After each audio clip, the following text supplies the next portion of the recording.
오늘 우리가 함께 떠나볼 이야기는요, 바로 무한한 우주를 본 남자, 조르다노 브루노에 대한 이야기입니다. 자, 한번 이런 질문으로 시작해 볼까요? 여러분, 목숨까지 바칠 만한 가치가 있는 아이디어가 과연 있을까요? 오늘 우리가 만날 한 남자의 삶과 죽음은요, 바로 이 질문에 대한 아주 강렬한 대답이 될 겁니다. 자, 시간 여행을 한번 떠나보죠. 지금부터 400여 년 전 1600년 로마의 캄포 데 피오리 광장입니다. 바로 이곳에서 한 남자의 정말 드라마 같은 마지막 순간이 펼쳐지는데요. 그의 이름은 조르다노 브루노. 당내 최고의 지성이었던 철학자이자 한때는 수도사였던 인물이죠. 무려 8년입니다. 8년이라는 정말 긴 시간 동안 감옥에 갇혀 있었어요. 로마 교황청은 계속해서 그의 생각을 버리라고, 철회하라고 압박했죠. 하지만 그는요, 끝까지 자신의 신념을 굽히지 않았습니다. 그리고 그 결과는 사형 선고였죠. 그리고 마침내 화형대에 오르는 그 순간, 누군가가 마지막 자비라며 십자가를 내밀었지만 그는 고개를 돌려버렸습니다. 그게 그의 마지막 저항이었어요. 아니 대체 어떤 생각, 어떤 믿음이길래 한 사람을 이토록 비극적인 최후로, 그것도 스스로 걸어가게 만들었을까요?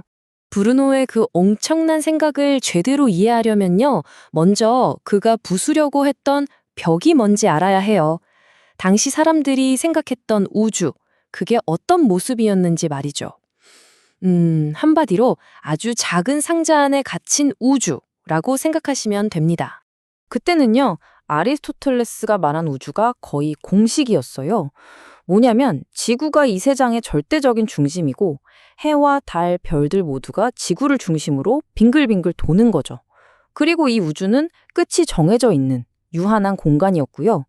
당연히 당시 절대 권력이었던 교회는 이 질서를 아주 강력하게 지지하고 있었죠.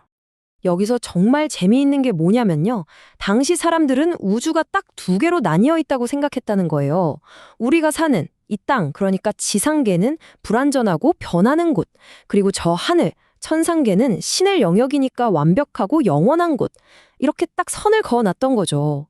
바로 이 단단하고 고정된 생각의 벽에 브루노가 정면으로 부딪힌 겁니다. 자, 그럼 이제 이 모든 질서를 한 방에 박살내버린 조르다노 브루노의 생각, 그 혁명적이고 어쩌면 좀 충격적이기까지 한 우주 이야기를 한번 들어보시죠. 여러분, 코페르니쿠스 아시죠? 지구가 아니라 태양이 중심이라고 말한 것만으로도 엄청난 혁명이었잖아요. 그런데 브루노는요, 거기서 한 발짝, 아니 10발짝은 더 나아갔어요. 그는 아예 우주의 중심 같은 건 없어 라고 선언해버린 겁니다. 이건 차원이 다른 이야기였죠. 훨씬 더 급진적인 생각이었어요. 브루노가 뭐라고 했는지 직접 한번 들어볼까요? 우주는 무한하게 펼쳐져 있고 저 하늘의 별들은 전부 다 우리 태양과 같은 존재다. 이 말 지금 들어도 정말 스케일이 크지 않나요? 밤하늘에 반짝이는 저 수많은 별들이 사실은 다 저마다의 세상을 가진 태양이라는 거였어요. 자, 그의 주장들을 한번 정리해 볼까요? 우주는 무한하다. 밤하늘의 별들은 또 다른 태양들이다. 그렇다면 생명체가 사는 다른 세상도 있을 수 있다. 심지어 우주가 하나가 아닐 수도 있다. 와, 이거 지금 현대과학에서나 다루는 개념들이잖아요. 시대를 얼마나 앞서간 건지 정말 소름이 돋을 정도입니다. 자, 그런데 여기서 진짜 궁금한 게 생깁니다. 아니, 우주가 무한하다는 생각이 사람을 죽일 만큼 그렇게 위험한 생각이었을까요? 도대체 왜 무한함이라는 이 아이디어가 이단 취급을 받아야만 했을까요? 브루노의 논리는 사실 아주 간단했어요. 그의 생각은 과학이 아니라 신학에서 출발했거든요. 첫째, 신은 무한한 존재다. 이건 모두가 동의하는 거였죠. 둘째, 그렇다면 그런 무한한 신이 경우 이 작은 상자 같은 우주를 만들었을 리가 없다. 무한한 창조주는 무한한 작품을 만들어야 마땅하니까. 그래서 결론은 따라서 우주는 반드시 무한해야만 한다. 이거였어요. 그러니까 그의 우주론은 곧 신에 대한 믿음 그 자체였던 겁니다. 바로 이 지점 때문에 교회가 브루노를 코페르니쿠스보다 훨씬 더 위험하게 본 겁니다. 그냥 중심이 태양으로 바뀐 것과는 비교도 안 되는 훨씬 근본적인 위협이었던 거죠. 왜냐하면 생각해보세요. 우주의 중심이 없다? 그 말은 곧 우리 인간을 위한 특별한 무대도 없다는 뜻이 되거든요. 신이 인간을 위해 마련한 이 우주라는 특별한 공간? 그 개념 자체가 사라지는 거예요. 이건 교회가 가르쳐온 모든 이야기의 뿌리를 통째로 뽑아버리는 정말 무서운 생각이었던 거죠. 아이러니하죠. 그의 생각을 영원히 잠재우려고 불태워 죽였는데 오히려 그 불꽃이 그를 영원히 꺼지지 않는 상징으로 만들어버렸으니까요. 자, 그가 남긴 유산이 어떻게 타올랐는지 한번 볼까요? 브루노는 우주 그 자체가 신성한 것이라고 생각했어요. 신이 우주 바깥에 따로 있는 게 아니라 우주 전체에 깃들여 있다는 거죠. 이 생각 어디서 들어본 것 같지 않으세요? 맞습니다. 훗날 철학자 스피노자가 말한 신은 곧 자연이다 라는 생각으로 고스란히 이어져요.